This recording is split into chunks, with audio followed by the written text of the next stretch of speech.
Ce film nous a été proposé et j'avoue que quand je l'ai découvert, j'ai trouvé assez touffu. Bon, c'est les années 70, bon, moi j'ai un certain âge, hein, donc ça m'a parlé quand même, mais j'ai vu que ça allait être pas si facile que ça. Parce que d'abord c'est toute une époque, voilà, les gens ne parlent plus comme dans les années 70 maintenant, donc ça c'était déjà une première difficulté.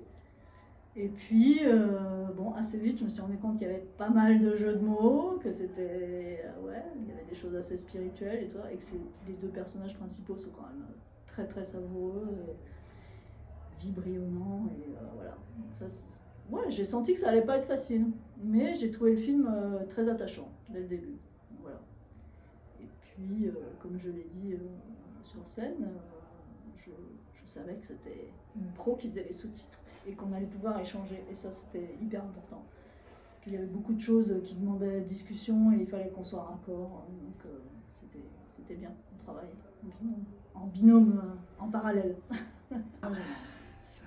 Moi, j'ai travaillé pendant 15 ans en binôme, mais vraiment à 4 mains. Ouais. Et quand mon binôme s'est défait, je me suis retrouvée très seule. Et donc, j'ai toujours pas mal recherché des collaborations, mais il faut trouver les bonnes personnes aussi, parce qu'il y en a qui n'aiment pas travailler, il y en a qui préfèrent travailler en solitaire. Mais pour moi, c'est super important, parce qu'on est quand même très seul pendant des heures derrière notre ordinateur. Je sais pas comment c'est pour toi, Anne, mais j'ai un peu de mal avec la solitude. Alors moi, c'est pas trop avec la solitude, c'est plutôt avec voilà, la peur de faire des bourdes, et que c'est toujours super bien d'avoir quelqu'un qui est dans le même...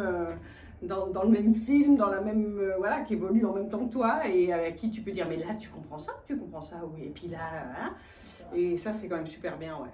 Et ce qui était aussi bon, je vais dire les choses comme elles sont, hein. Moi je suis pas une grande fan de Paul Thomas Anderson, mais en tout cas ce qui était génial avec ce film, c'est qu'il était vraiment porté par une voix de réalisateur, qu'on aime ou qu'on n'aime pas. Par rapport à des films voilà, qui sont plus patchwork, là il y avait vraiment une ligne, et ça c'est quand même super agréable aussi quand on écrit, parce que tout tient la route, quoi.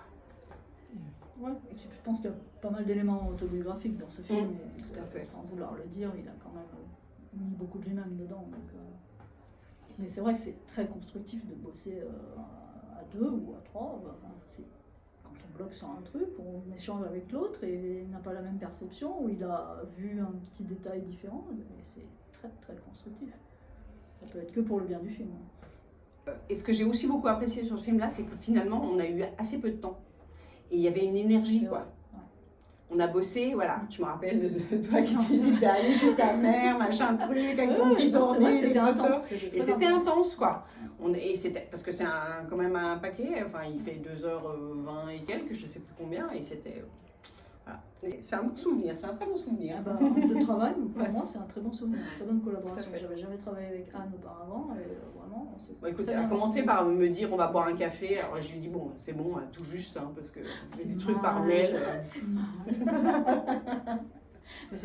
Anne a raison, chaque film c'est un recommencement, parce qu'on change de sujet, on change d'époque, on change de style.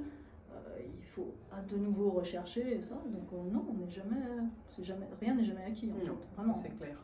Ça c'est sûr. En tout cas, ça fait 30 ans que je bosse là-dedans, 30 ans, hein, je mens pas, hein. Cette année ça fait 30 ans. Donc bon, déjà à une époque il n'y avait pas de prix, donc c'était simple. Moi je suis pas très festival, à reconnaissance, en fait je m'en fous, c'est pas pour ça que je fais ce que je fais. Travailler dans l'ombre, ça m'allait très bien.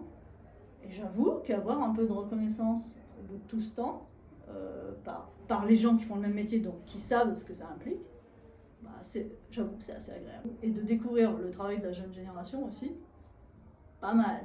Là, j'étais assez impressionnée quand même, j'ai dit, ouais, la relève, ils sont là. Non, c'est très bien. Allons voir des films. Moi, Moi, j'adore ça. Allons voir des films. Allons voir des films. Ah bah oui, moi je fais que ça. On fait que ça. Moi, je fais que ça. Ça fait 30 ans, et je suis trop pas blasée. Je vois toujours des trucs étonnants. Moi, je vais au ciné. Que au ciné. Mais moi, je regarde aucun film en vidéo. J'avoue, je regarde un peu sur tout support. Je m'endors. Ça, j'ai découvert le Covid, j'ai jamais aussi bien dormi. C'est parfait pour m'endormir. Branchez-moi sur le... L'expérience de la salle de cinéma, c'est quand même chouette. Mais le cinoche, En plus, on peut pleurer tranquille dans le noir, personne ne nous fait de remarques. On peut pleurer, on peut bouffer des pop-corn. Trop bien. Sans faire de bruit, hein. Attention. Ça dépend, il y a des films à popcorn, il faut faire du bruit presque, tu vois. Mais non, c'était le cinéma en salle, c'est... Non.